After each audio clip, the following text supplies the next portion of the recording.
প্রতিষ্ঠানটি প্রধান শিক্ষককে আমাদের বিদ্যালয়ের ঊর্ধ্বতন কর্তৃপক্ষ অর্থাৎ অ্যাডমিনিস্ট্রেটর ও মহামান্য ডিআই অফ স্কুল মহাশয়কে আমার অনুরোধ আমরা আমাদের সকাশে প্রেরণ করার আমার অনুরোধ। প্রবলেম আছে কিনা বলুন।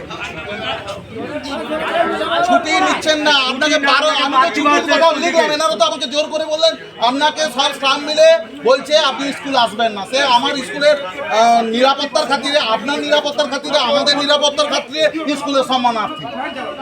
ফলে এ ব্যাপারে আপনি আপাতত আসছেন না।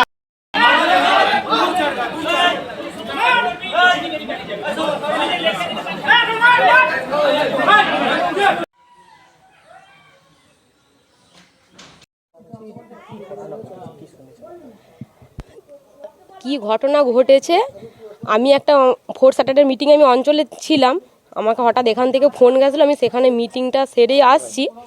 এবার আগের থেকে কোনো কিছুই আমি জানতাম না, আজকে এসে এটা শুনেছি এলাকার মানুষ কমপ্লেন করেছে, এরা উত্তেজিত হয়ে এখানে একটা মানে জট বেঁধে স্যারকে ঘেরাও করেছে, রঞ্জিত ঘড়ই নামে স্যার। এবারে ওনারা উনিকে ঘেরাও করে একটা লিখিত হয়েছে, এইসব তদন্ত হচ্ছে, তদন্ত সাপেক্ষ। আজকে জামিত্রা আদর্শ হাই স্কুলে যে শিক্ষক রঞ্জিতবাবু বলে, তিনি তৃণমূলের শিক্ষা সেলের নেতা। তিনি কি করেছেন, শরীরশিক্ষার মাস্টার। আমরা বিগত দিনগুলোতেও দেখেছি তার নামে বিভিন্ন অ্যালিগেশন উঠেছে। তিনি সরাসরি শরীরশিক্ষার আড়ালে বিভিন্নভাবে মেয়েদেরকে এইভাবে শ্লীলতাহানি করছে। আমরা এর যদি সত্যি হয়, যদি ঘটনা থাকে, তাহলে তার উপযুক্ত শাস্তি হওয়া দরকার। কারণ সমাজে এগুলো খুবই মাথাচাড়া দিচ্ছে কিছু কিছু জায়গায়। প্রথম থেকেই আমরা যদি তার বিনাশ না করি, তাহলে সমাজের পক্ষে সেটা ক্ষতিকারক। বিজেপি অভিযোগ করেছেন যে স্থানীয় ওই যে যার বিরুদ্ধে অভিযোগ, ওই শিক্ষক তৃণমূল নেতাদের সাথে বসে ওই মানে ছাত্রীর মায়ের সাথে। প্রথমেই বললাম বিষয়টাই কিছুই জানি না, হয়তো খবর নেবো। নিশ্চিতভাবে কোনো রাজনৈতিক আশ্রয় সে পাবে না, অন্তত তৃণমূলের কাছে রাজনৈতিক আশ্রয় পাবে না। তৃণমূল কোনো অন্যায়কে কখনো প্রশ্রয় দেয় না, আগামী দিনও দেবে না। বিজেপিকে বলছে এটা কি ছোটি ঠিক আছে, একটা বিশৃঙ্খল জঞ্জাল পার্টি, তার কে কি বললো সে নিয়ে মাথা ব্যথা করা আমার দরকার। না, সেরকম আমার কাছে কোনো খবর ছিল না।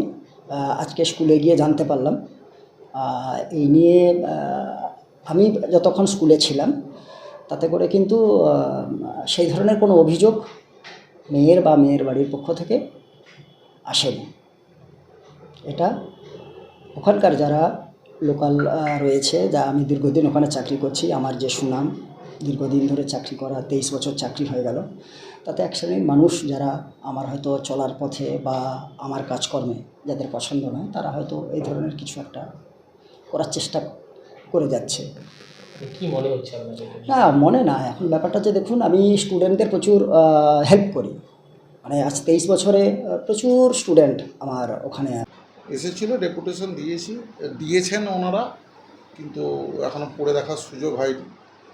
কারণ আমাদের অ্যাডমিনিস্ট্রেটর আছেন, তো অ্যাডমিনিস্ট্রেটর ম্যাডামের কাছে গিয়ে দেখা হবে, যা কিছু এই দেখতে পেলেন তাতে কোনো উত্তেজনা, নানা রকম পরিস্থিতির শিকার হলো। স্থিতভাবে বসার সুযোগ হয়নি, স্টাফ মিটিংয়ে বসবো, তখন হয়তো দেখতে পারবো। অভিযোগ আসছে যে আপনাদের বিদ্যালয়ের এক শিক্ষক, তিনি 8ম শ্রেণীর এক ছাত্রীর শ্লীলতাহানি করেছেন।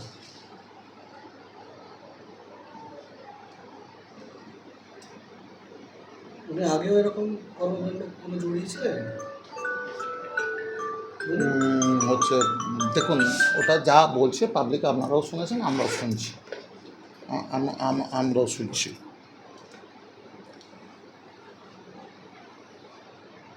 আসলে সত্যি কথা বলতে বাইকটা আমি দিতে পারবো না স্যার, আপনাদের কাছে অনুরোধ, কারণ এটা শিক্ষা দপ্তরের ব্যাপার। আমি যতক্ষণ আমার অ্যাডমিনিস্ট্রেটর ম্যাডামকে জানাবো বা ডিআইকে না জানাবো, ততক্ষণ এটা আমি আপনাদের সামনে ওপেন করতে পারবো।